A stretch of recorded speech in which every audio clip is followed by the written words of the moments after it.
क्या हाल है बच्चों? द्रव्यमान हमने आपको बता दिया था। अब हम आज बात करेंगे भार की। हम पिछले बार बता चुके थे कि भार के बारे में आगे चर्चा करेंगे। तो हमने द्रव्यमान पढ़ लिया, बल पढ़ लिया, त्वरण पढ़ लिया। अब बात आती है भार की। भार क्या होता है? सबसे पहले तो आपने चार्ट देख लेंगे कि द्रव्यमान और भार में अंतर हमने यहाँ पर लिख दिया है। एक एक चीज़ आप इसका नोट करेंगे और हम इन्हीं चीज़ों पर अभी आगे डिस्कस करने वाले हैं कि वास्तव में भार होता क्या है। तो हमने यहाँ पर लिखा है, देखिए द्रव्यमान द्रव्य के मान को प्रदर्शित करता है। पहले भी हम लोग कई बार पढ़ चुके हैं। भार क्या होता है? जिस बल से किसी वस्तु को पृथ्वी अपनी तरफ आकर्षित करती है उसके परिमाण को भार कहते हैं। द्रव्यमान में इसका मात्रक किलोग्राम होता है, भार में इसका मात्रक न्यूटन होता है।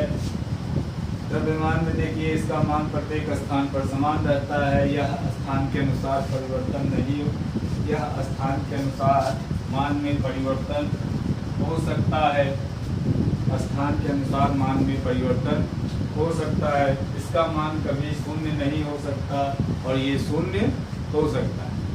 तो आइए चलते हैं विस्तार से इसके बारे में चर्चा करते हैं कि वास्तव में भार होता क्या है। भार होता क्या है?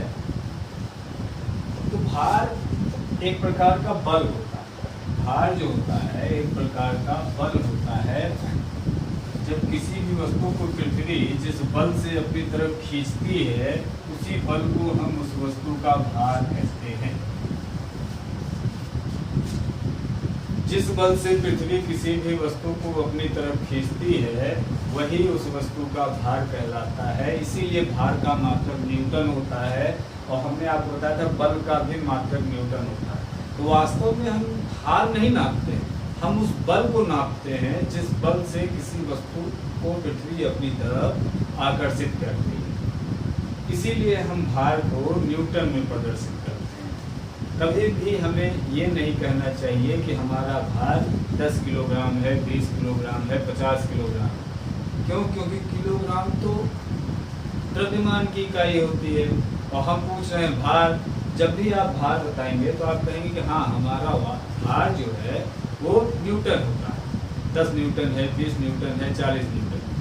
वास्तव में जो हम लोग तराजू देखते हैं, अब आप कहोगे कि सर तराजू में या जब भी हम कहीं कोई वेट तौलाने जाते हैं तो सीधे कह देता है कि 10 केजी, 20 केजी, 50 केजी इसका वजन।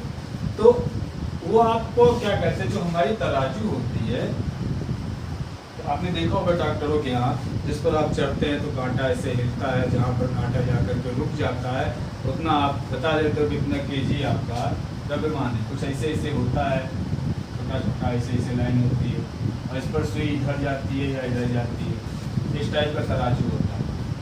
तो इस तराजू भी तराजू होते हैं, इसमें ऑटोमेटिकली जिस त्वरण से पृथ्वी वस्तु को अपनी तरफ खींचती है उसका मान इसमें फिक्स कर दिया जाता है और फिर वो काउंट करके आपको किलोग्राम में बताता है। लेकिन अगर आपसे कोई सीधे सीधे पूछे कि आपका वेट कितना है, आपका भार कितना है, तो कभी भी आप गलती मत कीजिएगा। भार में कभी भी आप किलोग्राम नहीं लगाएंगे। जब भी भार पूछेगा तो भार की मात्रक हमेशा न्यूटन होगा। अभी हमने भार के बारे में आपसे क्या बताया कि किसी भी वस्तु को जिस बल से पृथ्वी अपनी तरफ खींचती है वही उस वस्तु का भार हो जाता है। अब मान लीजिए एक पॉलीथीन है आपके पास, इसमें आपने 6 टुकड़े रख लीजिए। मान लेते हैं गेहूं के दाने, 6 गेहूं के दाने, और आप कहेंगे कि इसका जो द्रव्यमान है मान लेते हैं 1 केजी है। टोटल कितना हो गया? 6 केजी हो गया। इस गेहूं का द्रव्यमान जो है 6 गेहूं का दाना है, मान लेते हैं इस 6 गेहूं के दाने का द्रव्यमान कितना हो गया? 6 केजी हो गया। अब आप इस पॉलीथीन को या इस 6 दाने को कहीं पर लेकर के जाइए। मान लेते हैं कि आप चले गए चांद, पृथ्वी पर नहीं, पृथ्वी से बाहर आप चांद पर चले गए। तो क्या चांद पर जाते ही ये 6 गेहूँ 5 गेहूँ हो जाएगा या 10 गेहूँ हो जाएगा? ऐसा कुछ नहीं होने वाला है। 6 है तो चांद पर भी जाएगा तो 6 ही रहेगा। तो कहने का क्या मतलब हुआ कि द्रव्यमान, किसी भी वस्तु का द्रव्यमान किसी भी हालत में बदलता नहीं है, किसी भी हालत में बदलता नहीं है। बदलता क्या है? बदलता है उस वस्तु का भार। क्या बदलता है? उस वस्तु का भार। कैसे बदलता है? हमने क्या कहा कि भार क्या होगा? भार जिस बल से किसी भी वस्तु को पृथ्वी अपनी तरफ खींचती है वही भार होता है। और पहली क्लास में हमने आपको बताया था कि यदि किसी वस्तु के पास द्रव्यमान है, यदि किसी वस्तु के पास द्रव्यमान है जिसको हम m से प्रदर्शित करते हैं, तो उसके पास एक बल लगाने की क्षमता है। वो क्या कर सकता है? बल लगा सकता है। और ये बल कैसा होता है? ये बल होता है आकर्षण बल होता है, यानी अपनी तरफ खींचने वाला बल होता है। कैसा बल होता है? आकर्षण बल होता है। यानी हम कह सकते हैं कि जितना अधिक द्रव्यमान होगा, द्रव्यमान जितना अधिक होगा, बल लगाने ये आकर्षण बल भी उतना ही अधिक होगा। यानी द्रव्यमान जिसका जितना अधिक होगा उसके पास बल लगाने की क्षमता भी उतनी ही अधिक हो जाएगी। तो अब आप समझते होंगे कि जब अक्सर ये क्वेश्चन पूछ लिया जाता है कि पृथ्वी पर किसी वस्तु का भार इतना है, मान लीजिए 100 किलोग्राम है, पृथ्वी पर 100 न्यूटन, सॉरी, पृथ्वी पर किसी वस्तु का भार 100 न्यूटन है, तो चंद्रमा पर उसका भार कितना हो जाएगा? चंद्रमा पर उसका भार कितना होगा? कम होगा कि ज्यादा होगा? तो आप ये कहोगे कि आप ये जानते हो कि पृथ्वी बड़ा कि चंद्रमा बड़ा, तो आप कहेंगे पृथ्वी बड़ी है चंद्रमा से। तो जब पृथ्वी बड़ी है तो इसके पास बल लगाने की क्षमता भी ज्यादा होगी, इसके पास बल लगाने की क्षमता ज्यादा होगी। जबकि चंद्रमा क्या है? चंद्रमा पृथ्वी की तुलना में छोटा है, तो इसके पास पृथ्वी की तुलना में कम बल लगाने की क्षमता होगी। तो जब यहाँ पर बल कम होगा तो चंद्रमा पर इसका भार भी कम होगा।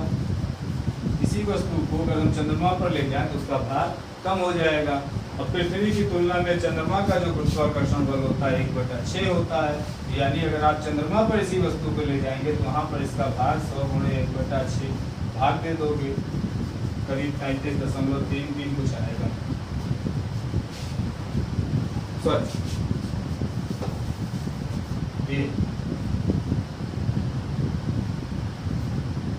16 पॉइंट समथिंग, 16 दशमलव कुछ न्यूटन आएगा अगर आप चंद्रमा पर जाओगे। अब अगर इसी का उल्टा पूछ लिया जाए कि अगर आप इसी वस्तु को जिसका भार पृथ्वी पर 100 न्यूटन है उसको आप बृहस्पति पर लेके चले जाइए। कहाँ पर भाई? बृहस्पति पर। तो अब आप जानते हैं जो बृहस्पति ग्रह है वो पृथ्वी से बड़ा है, पृथ्वी से बड़ा है, तो यानी अगर इसका द्रव्यमान इससे अधिक है, तो जब इससे अधिक द्रव्यमान है तो क्या कहते हैं? बल लगाने की क्षमता भी इससे ज़्यादा होगी। और जब बल लगाने की क्षमता ज़्यादा होगी तो यही 100 न्यूटन वहाँ पर 200, 400, 500 न्यूटन हो सकता है। कहा जाता है कि पृथ्वी की तुलना में बृहस्पति पर 25 गुना ज़्यादा हो उसका गुरुत्वाकर्षण बल होता है। इसमें आप सीधे 25 से गुणा कर देंगे तो हो जाएगा 100 × 25 यानी 2500 न्यूटन। कहने का मतलब इतना अधिक भार हो जाएगा वहाँ पर कि आप पैर रखोगे आप चल भी नहीं पाओगे, वो अपने से आपको चिपकाए रखेगा।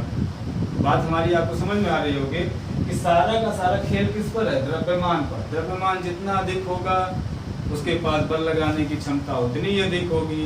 और जितना बल लग जिस बल, और वो बल कैसा होगा? आकर्षण बल होगा, यानी अपनी तरफ खींचने का बल। और यही जो खींचने का बल होता है अपनी तरफ, जिस बल से पृथ्वी किसी वस्तु को अपनी तरफ खींचती है वही बल हमारा क्या कहलाता है? भार कहलाता है। इसीलिए भार को हम न्यूटन में मापते हैं, भार को हम न्यूटन में मापते हैं। तो अब अगर भार को सूत्र लिखा जाए तो आप कहेंगे भार बराबर होता है द्रव्यमान गुणे गुरुत्वीय त्वरण, द्रव्यमान गुणे गुरुत्वीय त्वरण। तो आप लिखेंगे भार बराबर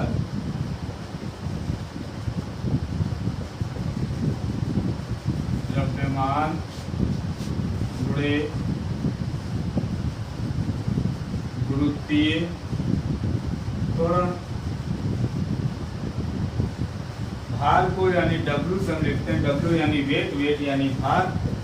द्रव्यमान को हम m से लिखते हैं, गुरुत्वीय त्वरण को स्मॉल g से लिखते हैं, यानी हो गया W बराबर m × g। ये भार का सूत्र हो गया और इसका मात्रक होता है न्यूटन। पहले हमने पढ़ा था बल का मात्रक, बल बराबर क्या होता है, बल F बराबर m इंटू ए, जहाँ m क्या था, द्रव्यमान था, और a क्या था, त्वरण था। ऐसे यहाँ पर देखिए m इंटू जी, जी क्या है, गुरुत्वीय त्वरण। पृथ्वी के लिए इस g का मान फिक्स रहता है, g का मान होता है करीब 9.8 मीटर पर सेकेंड स्क्वायर, 9.8 मीटर पर सेकेंड स्क्वायर। लेकिन इसके साथ भी एक समस्या है, जब ये चीज न्यूटन बाबा ने हमको बताया था तो उन्होंने क्या माना था, उन्होंने माना था कि पृथ्वी एक पूर्ण रूपेण गोल आकृति है, पूरी तरीके से गोल आकृति है। न्यूटन बाबा ने बताया था कि पृथ्वी पूरी तरीके से गोल आकृति है, इसलिए इस जी का मान पूरी पृथ्वी पर चाहे कहीं पर भी चले जाइए, इस जी का मान इतना ही होगा। लेकिन बाद में जैसे जैसे साइंस आगे बढ़ी, हम लोगों ने पढ़ना शुरू किया और हम लोगों ने जानकारी इकट्ठा की, बाद में पता चला कि नहीं, यहाँ पर न्यूटन बाबा गलत थे। न्यूटन बाबा ने कहा था पूरी पृथ्वी पर जी का मान एक समान रहता है, लेकिन ऐसा नहीं है। पूरी पृथ्वी पर जी का मान एक समान नहीं होता है, कहीं कहीं जी का मान घट जाता है, कहीं कहीं जी का मान बढ़ जाता है। तो जहाँ कहाँ ऐसा होता है ये हम अभी आपको बताते हैं। फिलहाल अब आप जान गए कि भार W बराबर क्या होता है, m इंटू जी, और इसका मात्रक क्या होता है, न्यूटन। बल क्या होता है, बल F बराबर m इंटू ए, जहाँ m क्या है, द्रव्यमान, a क्या है, त्वरण, यहाँ पर g क्या है, गुरुत्वीय त्वरण, यानी पृथ्वी के द्वारा लगने वाला त्वरण। इतना आपको क्लियर हो गया होगा। चलिए अब आगे बढ़ते हैं। ये तो था द्रव्यमान और भार। द्रव्यमान का मान कभी भी नहीं बदलता है, जबकि भार का मान स्थान बदलने के साथ साथ बदल सकता है। द्रव्यमान कभी भी किसी वस्तु का शून्य नहीं हो सकता, जबकि भार का मान शून्य हो सकता है, जबकि भार का मान शून्य हो सकता है। कहाँ भार का मान शून्य होगा, यदि आपको ले जाकर के अंतरिक्ष में छोड़ दिया जाए। अंतरिक्ष का मतलब समझ रहे हैं आप, अंतरिक्ष का मतलब दो ग्रहों के बीच का वो स्थान, दो ग्रहों के, मान लेते हैं ये पृथ्वी है, ये बृहस्पति है, इसके बीच का वो स्थान जहां पर ना तो इसके द्वारा गुरुत्वाकर्षण बल काम कर रहा है, ना तो इसके द्वारा, यानी जहां पर कोई गुरुत्वाकर्षण बल काम नहीं कर रहा है, कोई बल नहीं लग रहा है, वहां पर अगर आपको ले जाकर के छोड़ दिया जाए, तो जब कोई बल आपको अपनी तरफ खींचेगी ही नहीं, तो ऐसी कंडीशन में आपको अपना भार शून्य लगेगा।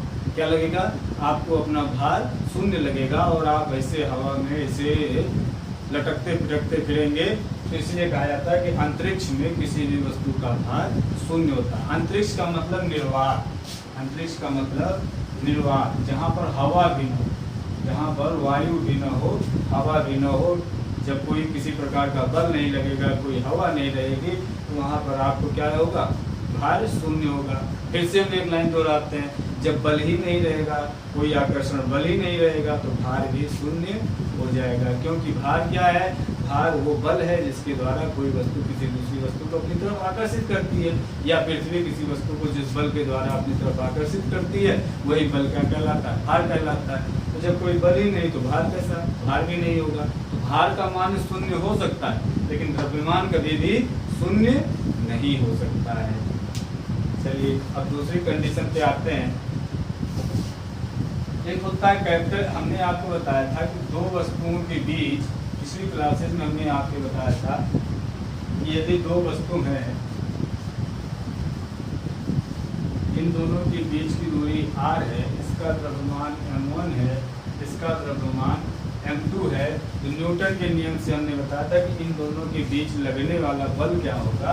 हमने बताया था F बराबर G m1 m2 upon r square. ये हमने आपको बताया, यानी किसी भी दो वस्तुओं के बीच लगने वाला जो आकर्षण बल होता है वो क्या होता है, G m1 m2 upon r square, जहाँ G क्या था, सार्वत्रिक गुरुत्वाकर्षण नियतांक, क्या था,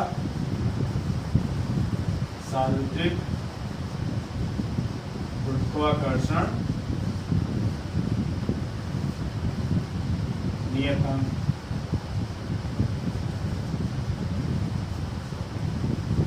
सार्वत्रिक गुरुत्वाकर्षण नियतांक। ये यहाँ तक हमने आपको बताया था। अब हम आगे जानेंगे कि कैपिटल जी और स्मॉल जी में क्या संबंध होता है। जो अभी हमने आपको बताया कि W बराबर M इंटू जी, तो क्या इस जी का इस जी से कोई रिलेशन है, वही अभी हम जानेंगे कि इस जी का इस जी से आपस में क्या संबंध है।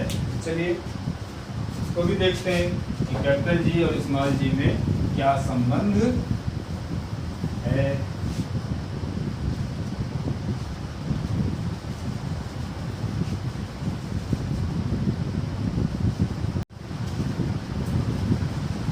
तो आओ देखते हैं। हमने बताया था कि F बराबर, देखना ध्यान से देखना और समझने की कोशिश करना, G into M1 M2 upon R square, ये हमने सूत्र बताया। अब आप देखो मानते हैं, मान लेते हैं पृथ्वी के द्वारा ही मानते हैं, मान लेते हैं पृथ्वी,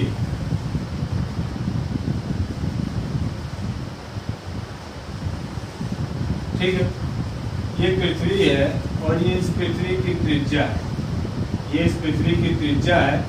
इस त्रिज्या को हम लिखते हैं आर ई, आर से रेडियस और ई से अर्थ यानी पृथ्वी की त्रिज्या, और इसका जो द्रव्यमान है इसको हम लिख लेते हैं एम इंटू ई, यानी एम से मास और ई से अर्थ।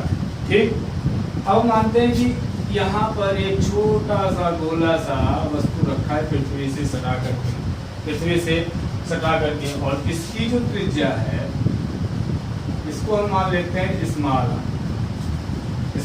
आर। तो अब इस वस्तु को, इस छोटी सी वस्तु को पृथ्वी अपनी तरफ किस बल से खींचेगी, या ये हम कहना चाहें कि इसका भार क्या होगा, तो इस सूत्र के हिसाब से, और इसका जो द्रव्यमान हम मान लेते हैं स्मॉल एम है, इसका द्रव्यमान स्मॉल एम है, तो इस सूत्र की सहायता से, न्यूटन के गुरुत्वाकर्षण नियम की सहायता से जो बल लगेगा, यानी बल F बराबर कैपिटल जी, M1 की जगह हम पृथ्वी का द्रव्यमान लें, यानी M इंटू एम ई हो गया, और इस वस्तु का द्रव्यमान लें, ये हो गया स्मॉल m बटा आर स्क्वायर। अब यहाँ पर देखिए, पृथ्वी की त्रिज्या जो होती है लगभग 6400 किलोमीटर होती है, 6400 किलोमीटर आर, 6400 किलोमीटर, और ये छोटा सा वस्तु है, इसकी त्रिज्या बहुत छोटी सी होगी इसकी तुलना में, तो हम इसको नगण्य अगर मान लें, इसकी तुलना में इस वस्तु की त्रिज्या को अगर हम ना मान लें, यह ही नहीं, तो हम क्या लिख सकते हैं, यहाँ पर लिख सकते हैं आर ई का स्क्वायर लिख सकते हैं। यहाँ से हो गया, पहले हमने निकाला कि F बराबर G M E M upon R E का स्क्वायर। अब फिर हमने आपको पीछे बताया था कि यह बराबर जो होता है, F बराबर होता है m इंटू ए, F बराबर m इंटू ए, ये बल का सूत्र होता है द्रव्यमान गुणित त्वरण, F बराबर m इंटू ए। तो इस F की जगह हम m इंटू ए लिख सकते हैं।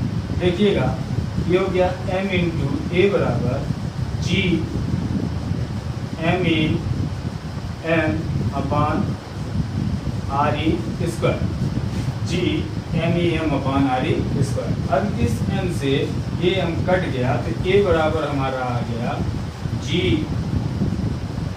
M E upon R E square. यहाँ देखिए m ई क्या है, पृथ्वी का द्रव्यमान, आर ई क्या है, पृथ्वी की त्रिज्या, और जी क्या है, सार्वत्रिक गुरुत्वाकर्षण नियतांक, जो हमने पिछले आपको वीडियो में बताया था। और ए क्या होता है, त्वरण। ये चूंकि हम पृथ्वी की बात कर रहे हैं, तो इसी ए को हम लिख सकते हैं गुरुत्वीय त्वरण, गुरुत्वीय त्वरण, और गुरुत्वीय त्वरण को हम स्मॉल जी से प्रदर्शित करते हैं, तो इसलिए हम लिख सकते हैं स्मॉल जी बराबर G M E upon R E square, G M E upon R E square. तो आप कैपिटल जी और स्मॉल जी में संबंध देख लिए, क्या होता है, स्मॉल जी बराबर G M E upon R E square. यहाँ से आपको एक चीज समझ में आनी चाहिए बात, देखिए आर ई यानी जो ये पृथ्वी की त्रिज्या है, अगर ये बढ़ेगा, अगर पृथ्वी की त्रिज्या ज़्यादा होगी तो इसका मान कम होगा, अगर इसकी त्रिज्या कम होगी तो इसका मान बढ़ेगा। ध्यान से सुनिएगा इस बात। अगर ये यानी ये जो त्रिज्या है, इसकी जो रेडियस है, ये ज़्यादा होगा तो ये कम होगा, उल्टा संबंध है। अगर ये कम होगा यानी आर ही कम होगा तो ये ज़्यादा होगा। तो अब आते हैं, देखते हैं कि कहाँ कहाँ स्मॉल जी यानी गुरुत्वीय त्वरण का मान पृथ्वी पर कम होता है और कहाँ ज़्यादा होता है। हालांकि न्यूटन बाबा ने बताया था कि पृथ्वी पर सभी जगह गुरुत्वीय त्वरण का मान समान रहता है, लेकिन जैसे जैसे हम आगे बढ़े हमने जाना कि नहीं, पृथ्वी पर सभी जगह गुरुत्वीय त्वरण का मान समान नहीं होता है। क्यों? क्योंकि पृथ्वी पूर्ण रूप से गोलाकार नहीं है। पृथ्वी पूरी तरीके से गोलाकार नहीं है। आप जानते हैं पृथ्वी का आकार कुछ सेब जैसा है। कैसा है? सेब जैसा। यानी पृथ्वी का आकार कुछ ऐसा है।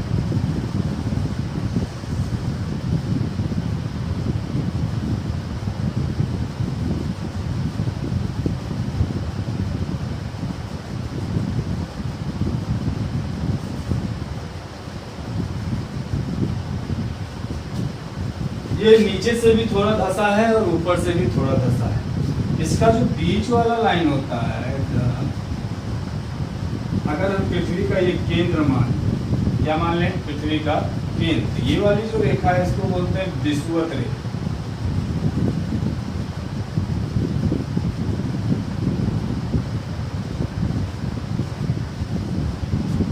जो पृथ्वी को दो बराबर भागों में बांटती है, यानी 0 डिग्री अक्षांश रेखा।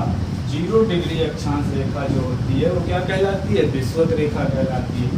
ऊपर वाला ये वाला जो भाग है इसको बोलते हैं उत्तरी ध्रुव। उत्तरी ध्रुव, तो ये वाला भाग हो गया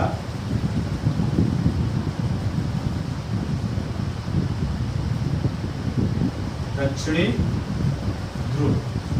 और समझ में आई? अब देखो, यहां से अगर इस लाइन को हम मिला दें, ये भी त्रिज्या ही होगी इसकी, ये दूरी भी जो है, और ये दूरी, ये भी त्रिज्या ही है, ये भी त्रिज्या ही है। अब आपको पता होना चाहिए कि अगर कोई वृत्त है, एकदम गोलीय आकृति है, तो उसके केंद्र से उसके परिधि की दूरी सभी जगह समान होती है, जिसको हम त्रिज्या कहते हैं। ये बराबर इसके, ये बराबर इसके, यानी चारों बराबर होते हैं। लेकिन पृथ्वी की कंडीशन में आप देख रहे हैं यहाँ पर ये धंसा हुआ है, यानी ये दूरी जो है इस दूरी की अपेक्षा छोटी है। ये दूरी जो है इस दूरी की अपेक्षा छोटी है। हम कह सकते हैं कि अगर हम पृथ्वी के ध्रुव पर जाएं, पृथ्वी के ध्रुव पर आरी यानी पृथ्वी की त्रिज्या कम होती है,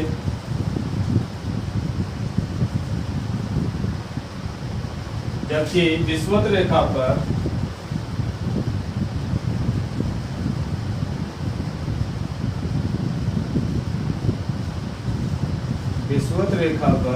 आरी का मान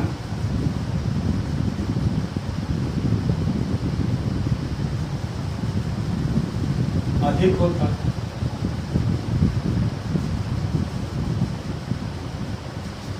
यहाँ से यहाँ तक की दूरी ये विषुवत रेखा है। विषुवत रेखा पर आरी का मान ज्यादा होता है, जबकि ध्रुव पर, चाहे इधर नाप लीजिए चाहे इधर नाप लीजिए, ध्रुव पर आरी का मान कम होता है। तो आप कह सकते हैं कि विषुवत रेखा से ध्रुवों की तरफ जाते समय जैसे जैसे हम ऊपर की तरफ जाएं, इस साइड चाहे इस साइड इधर चले, तो क्या होगा? धीरे धीरे ये जो त्रिज्या है ये छोटी होती जाएगी, ये छोटी होती जाएगी। धीरे धीरे ये जो त्रिज्या का मान है छोटा होता जाएगा। तो अभी हमने आपको बताया था कि G बराबर G_NE/RE²।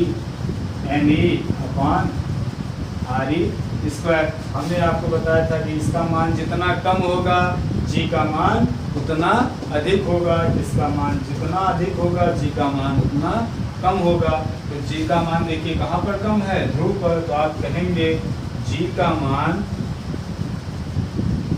ध्रुव पर अधिक, G का मान ध्रुव पर अधिक तथा विषुवत रेखा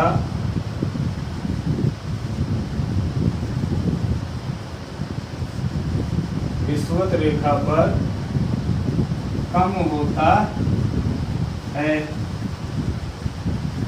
जी का मान ध्रुव पर अधिक तथा विषुवत रेखा पर कम होता है। अगर आपसे कोई पूछे बताओ बेटा कि जी का मान पृथ्वी पर कहाँ सबसे अधिक और कहाँ सबसे कम होता है, तो आप कहेंगे कि जी का मान ध्रुवों पर सबसे अधिक होता है और विषुवत रेखा पर सबसे कम होता है। या ऐसे ऐसे आप कहेंगे कि जी का मान अगर हम विषुवत रेखा से ध्रुवों की तरफ बढ़ते जाते हैं, यानी 20 से ऊपर की तरफ चाहे इधर चाहे इधर, अगर हम विषुवत रेखा से ध्रुवों की तरफ चलते हैं तो जी का मान धीरे धीरे बढ़ने लगता है। यहाँ तक बात समझ में आ गई। सपोज कीजिए अगर हम आपको पृथ्वी के अंदर छेद करके उसके केंद्र पर यहाँ पर पहुँचा, पृथ्वी के अंदर यहाँ पर केंद्र पर पहुँचा दे, हमने तो जब एकदम आप केंद्र पर पहुँचा देंगे तो जो ये आरी है यानी जो त्रिज्या है, एकदम जब आपको यहीं पर हम ले जाकर खड़ा कर दिए यहाँ पर, तो ये आरी का मान 0 हो जाएगा, 1 हो जाएगा, मतलब कुछ भी नहीं रह जाएगा, आरी का मान एकदम कम हो जाएगा। तो जब आरी का मान एकदम कम हो जाएगा, ये 0 हो जाएगा। मान लीजिए एकदम इसी पर आपको ले जा करके छेद करके पृथ्वी के अंदर ड्रिलिंग मशीन ले लें, छेद कर दें और उसके अंदर तुम्हें वहाँ से पहुँचा दें मान लो इस केंद्र पर, तो आरी का मान 0 हो जाएगा। और जब यही 0 हो जाएगा तो जी का मान भी 0 हो जाएगा। तो आप लिख सकते हैं कि पृथ्वी के केंद्र पर, पृथ्वी के केंद्र पर जी का मान 0 होता है।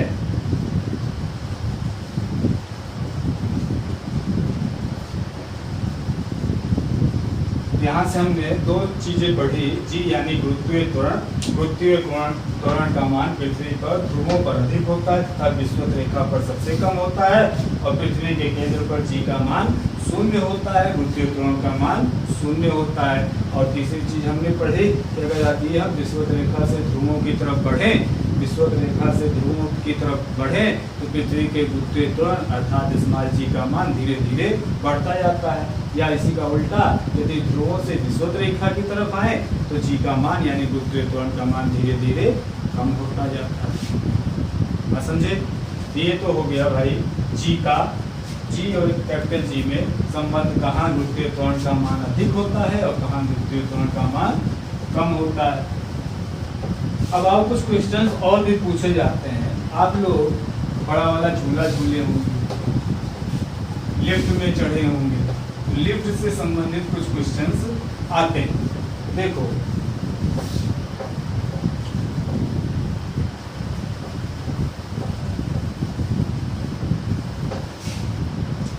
जब आप बड़ा वाला झूला झूलते हैं, मेले वेले में जाते हैं, तो जब आप ऊपर की तरफ जाते हैं, जब झूला आपको ऊपर की तरफ ले जाता है तो आपको ऐसा लगता है कि इससे हम कुछ भारी हो गए, कोई चीज़ हमको ऊपर की तरफ उठा रहा है और आपको अपना वजन भारी लगता है। लेकिन जैसे ही आप एकदम ऊपर पहुंचते हो, ऊपर से झूला आपको नीचे गिराता है तो आपको लगता है कि हम हवा में एकदम शून्य हो गए, फेंक दिया है किसी ने और आपको अपना वजन पता नहीं चलता।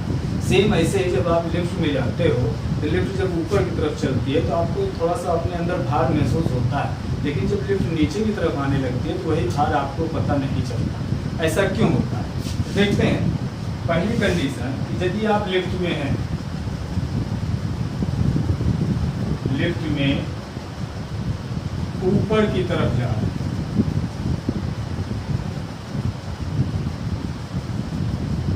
ऊपर की तरफ गति कर रहे हैं,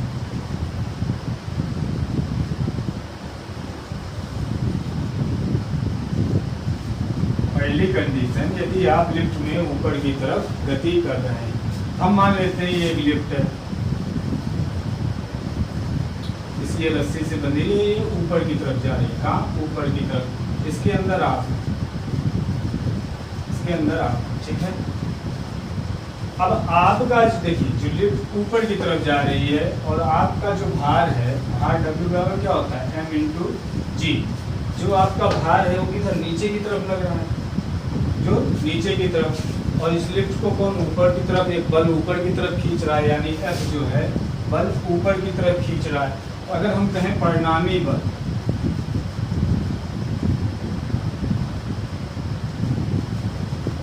मान लेते हैं जो इसका परिणामी बल है वो है X। क्या है, परिणामी बल x है। तो x क्या होगा, x बराबर हो जाएगा, एक तो लिफ्ट जो उसको ऊपर की तरफ खींच रहा है वो बल, और दूसरा जो आपको पृथ्वी अपनी तरफ खींच रही है, यानी जो आप पर जो भार लग रहा है mg, जो परिणामी बल F minus mg, F minus mg।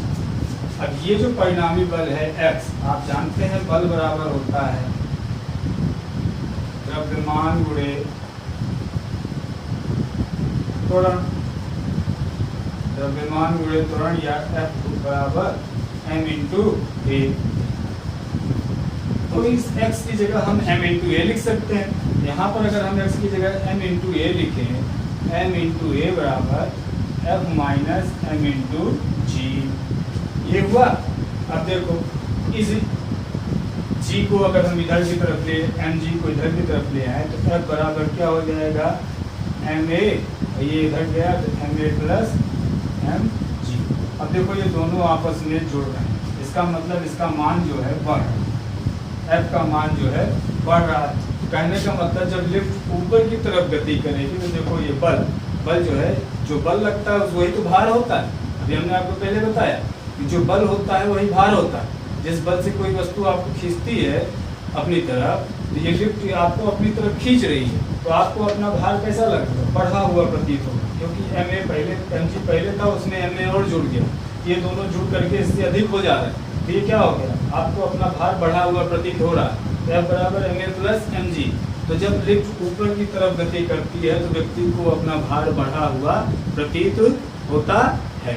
अब देखिए दूसरी कंडीशन, ये बात आपको समझ में आ गई होगी। तो देखो भाई, जब लिफ्ट ऊपर की तरफ गति कर रहा है तो एक बल लिफ्ट को ऊपर की तरफ खींच रहा है, जिस मशीन से लिफ्ट को ऊपर की तरफ खींच रहा है वो भी तो कोई बल लगा रहा है। दूसरा, इसके अंदर अगर आप बैठे हैं तो आप पर जो क्या कहते हैं पृथ्वी बल लगा रही है m इंटू जी, वो क्या है, नीचे की तरफ लगा रही है। तो अगर एक बल ऊपर की तरफ, एक बल नीचे की तरफ, तो जो परिणामी बल होगा वो क्या होगा, ये माइनस ये, यानी परिणामी बल हमने मान लिया x बराबर F माइनस जी, mg सॉरी, F बराबर F माइनस mg।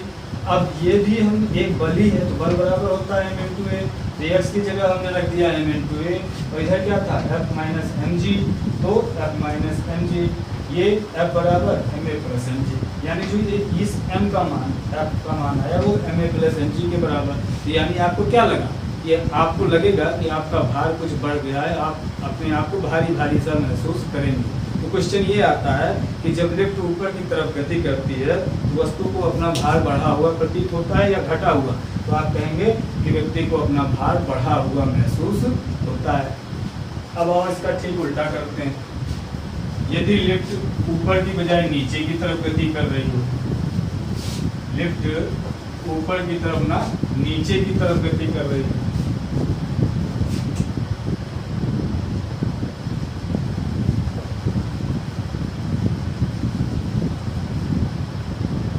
दूसरी कंडीशन, लिफ्ट नीचे की तरफ गति कर रही है। देखो अब की बार जो ये बल ऊपर की तरफ F लग रहा था, ये F इधर आ रहा है नीचे की तरफ, और जो आपको पृथ्वी खींच रही है अपनी तरफ mg, ये भी नीचे की तरफ खींच रही है। देखिए दोनों की दिशा एक ही है, F भी नीचे की तरफ लग रहा है और जो पृथ्वी का जो गुरुत्वाकर्षण बल है वो भी नीचे की तरफ लग रहा है। तब आप लिखेंगे परिणामी बल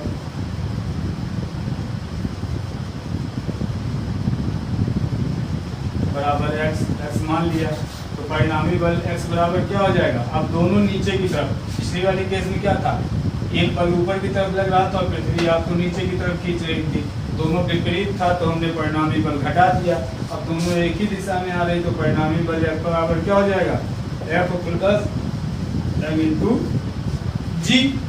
अब ये भी एक बल है जिसको हम लिख सकते हैं x, m इंटू ए बराबर F प्लस m इंटू जी। अब यहाँ से F की वैल्यू निकालें तो क्या हो जाएगा, m a minus m g। अब देखो यहाँ पर क्या हो रहा है, यहाँ पर घटा हुआ प्रतीत हो रहा है, यानी कम हो रहा है मान, तो कम हो रहा है,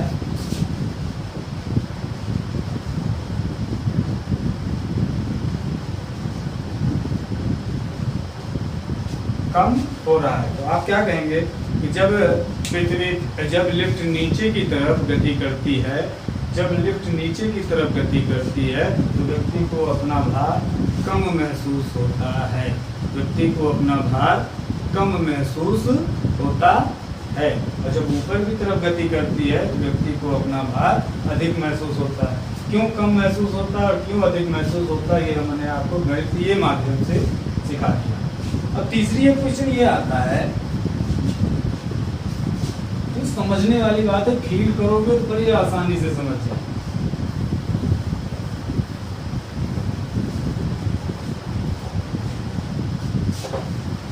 जैसे मान लीजिए आप लिफ्ट में नीचे की तरफ आ रहे हैं, लिफ्ट में नीचे की तरफ आ रहे हैं, या किसी बंद डिब्बे में रस्सी से बांध करके आप नीचे की तरफ धीरे धीरे आ रहे हैं। लिफ्ट ही मानिए अचानक से क्या हो जाए, मान लीजिए इस लिफ्ट की रस्सी टूट जाए, लिफ्ट की रस्सी टूट जाए, तब ऐसी कंडीशन में क्या होगा? लिफ्ट की रस्सी टूट जाए तब ऐसी कंडीशन में देखो क्या होगा। जब रस्सी टूट जाएगी तो दोनों स्वतंत्र रूप से नीचे गिरेंगे, आप भी स्वतंत्र रूप से नीचे गिरेंगे और क्या कहते हैं, ये लिफ्ट भी स्वतंत्र रूप से नीचे गिरेगा। अब मान लेते हैं जो आपका द्रव्यमान है वो 10 kg, कितना है? आपका द्रव्यमान 10 kg है और इस लिफ्ट का द्रव्यमान जो है 50 kg है। लिफ्ट का द्रव्यमान 50 kg है और आपका द्रव्यमान 10 kg है। तो अब देखो लिफ्ट पर भी, इस लिफ्ट पर भी पृथ्वी बल लगाएगी, गुरुत्वाकर्षण बल G लगाएगा, और आप पर भी पृथ्वी गुरुत्वाकर्षण बल G लगाएगा। दोनों पर पृथ्वी समान रूप से गुरुत्वाकर्षण बल लगाएगी। तो अब आप लिफ्ट का भार देखें, लिफ्ट का भार, लिफ्ट का भार यानी भार W बराबर होता है m × G। तो m हमने माना है 50 और G का मान 9.8 या अप्रॉक्सीमेटली आप 10 ले लीजिए, कितना हो गया? ये हो गया 500 न्यूटन, 500 न्यूटन। अब व्यक्ति का भार देखिए,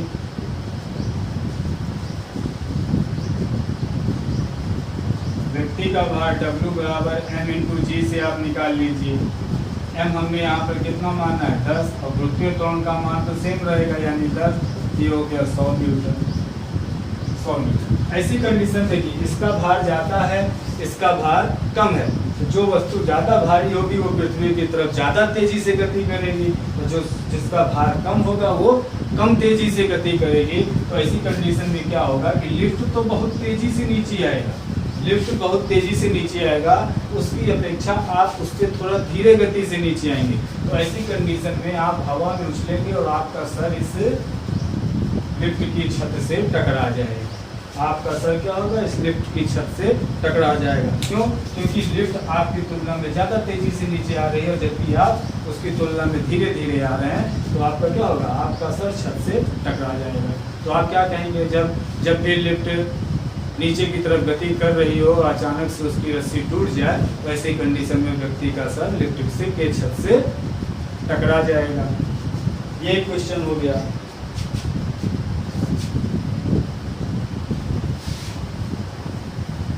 अब ये बहुत ही फेमस सा क्वेश्चन है, पता नहीं आप लोग सुने हैं कि नहीं, पर बचपन में हम लोगों से भी पूछा जाता था कि यदि मान लो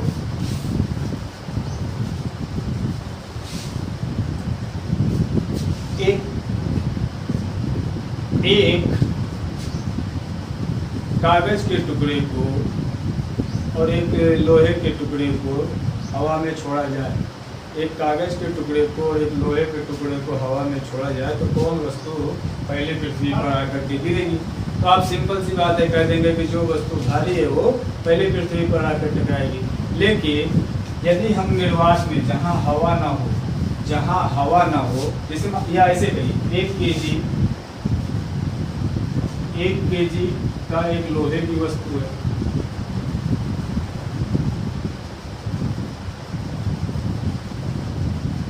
और 1 kg रुई, 1 kg लोहे की वस्तु है और 1 kg ही रुई। अब इन दोनों को एक साथ किसी ऊंचाई से छोड़ दिया जाए, इन दोनों को एक साथ ऊंचाई से छोड़ दिया जाए, तो कौन सी वस्तु पहले पृथ्वी को आकर के टच करेगी? तो सिंपल सी बात है, पहले कौन सी वस्तु टच करेगी? जो ये लोहे की वस्तु होगी, रुई वाली वस्तु बाद में टच करेगी। तो आप पूछ सकते हैं क्यों सर, दोनों का वजन तो बराबर, दोनों का द्रव्यमान तो सेम है। अगर दोनों का द्रव्यमान सेम है तो अगर हम वजन निकालें तो दोनों का भार भी समान होगा, दोनों का भार भी समान होगा। यदि द्रव्यमान समान है तो दोनों का भार भी समान होगा, और जब भार समान है तो दोनों वस्तुएं पृथ्वी पर एक साथ गिरनी चाहिए, लेकिन ऐसा नहीं होता। क्यों नहीं होता है? उसका कारण ये है कि जैसे मान लीजिए हमारे वायुमंडल में क्या होता है, हमारे वायुमंडल में हवा वायु होता है, और वायु भी पृथ्वी पर वस्तुओं पर बल लगाती है, क्योंकि वायु के कणों में भी द्रव्यमान होता है। हमने बताया था वायु भी एक वस्तु है, पदार्थ है, वायु भी एक पदार्थ है, और पदार्थ क्या होता है? जिसमें द्रव्यमान होता है, और जिसमें द्रव्यमान होता है वो बल लगाता है। हमने क्या बताया था? वायु, देखो वायु क्या है? वायु एक पदार्थ है। अगर पदार्थ होगा इसमें द्रव्यमान होगा, अगर द्रव्यमान होगा इसमें बल लगाने की क्षमता होगी, इसमें बल लगाने की क्षमता होगी। तो अब मान लेते हैं 1 kg का, ये 1 kg का कोई लोहे की वस्तु है, और ये 1 kg की रुई है, ये 1 kg की रुई है। अब इसको समान ऊंचाई से आप पृथ्वी पर गिरा रहे हैं। ये पृथ्वी है, मान लीजिए ये पृथ्वी है, यहाँ से यहाँ तक की जो ऊंचाई है मान लेते हैं 100 मीटर, 100 मीटर की दोनों ऊंचाई पर रखें। ये लोहे की वस्तु है और ये रुई है, दोनों की ऊंचाई सेम है, और एक साथ दोनों को छोड़ दिया जाए, ये पहले पहुंचेगा, ये बाद में पहुंचेगा। क्यों? देखो बीच में क्या है? हवा है। क्या है ये? हवा है। इसके नीचे भी हवा के कण,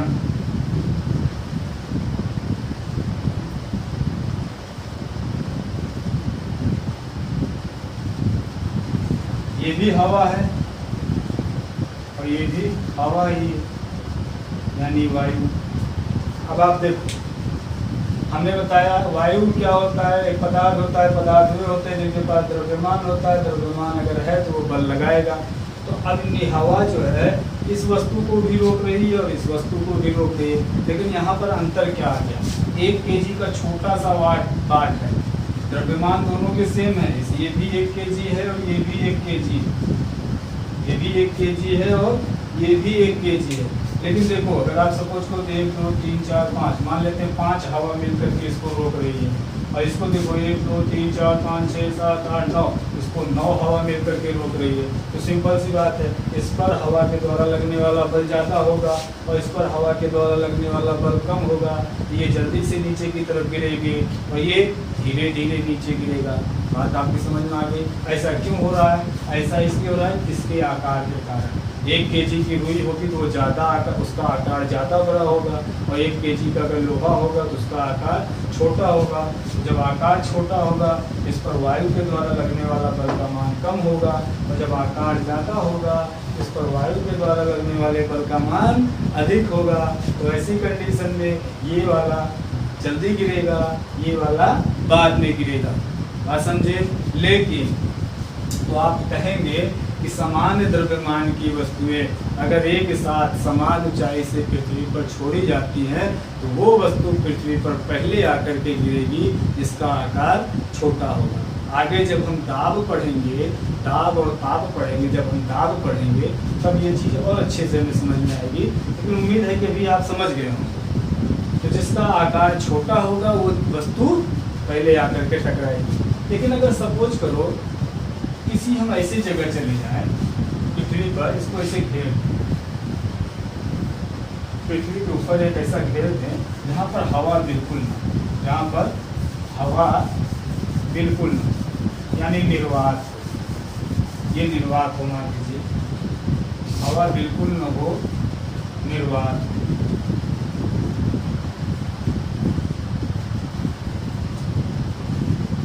तो ऐसी कंडीशन में दोनों वस्तुएं समान समय पर पृथ्वी से आके टकराएंगी। दोनों वस्तुएं समान समय पर पृथ्वी से आके टकराएंगी। क्यों? क्योंकि इस पर जो लगने वाला गुरुत्वीय बल है और इस पर जो लगने वाला गुरुत्वीय बल है, दोनों समान होगा। दोनों समान होगा, दोनों वस्तुओं को पृथ्वी एक ही बल से अपनी तरफ खींचेगी, परंतु रास्ते में रोकने के लिए कोई हवा नहीं है। तो ऐसी कंडीशन में क्या होगा? दोनों वस्तुएं समान समय पर पृथ्वी से टकराएंगी। हम फिर से सुनिए, एक ही द्रव्यमान की दो वस्तुएं जब वायु में या हवा में एक ही ऊंचाई से छोड़ी जाती है, तो वो वस्तु पहले पृथ्वी से टकराएगी जिसका आकार छोटा होगा। लेकिन यदि निर्वात में एक ही द्रव्यमान की दो वस्तुएं पृथ्वी पर गिराई जाए, तो दोनों वस्तुएं एक ही समय पर आकर के पृथ्वी से टकराएंगी। बात समझ में आ गई? ये तो हमारा था द्रव्यमान एवं भार। अगली कक्षाओं में हम पढ़ेंगे दाब क्या होता है। उम्मीद है ये समझ में आया होगा। इसी पर आपके लिए कुछ क्वेश्चंस भी दिए गए हैं, तो उन क्वेश्चंस को भी आप इसी वीडियो को देख करके हल करने की कोशिश करेंगे। उम्मीद है कि आपको समझ में आया होगा। चलिए फिर मिलते हैं बहुत जल्द एक नए वीडियो के साथ। धन्यवाद।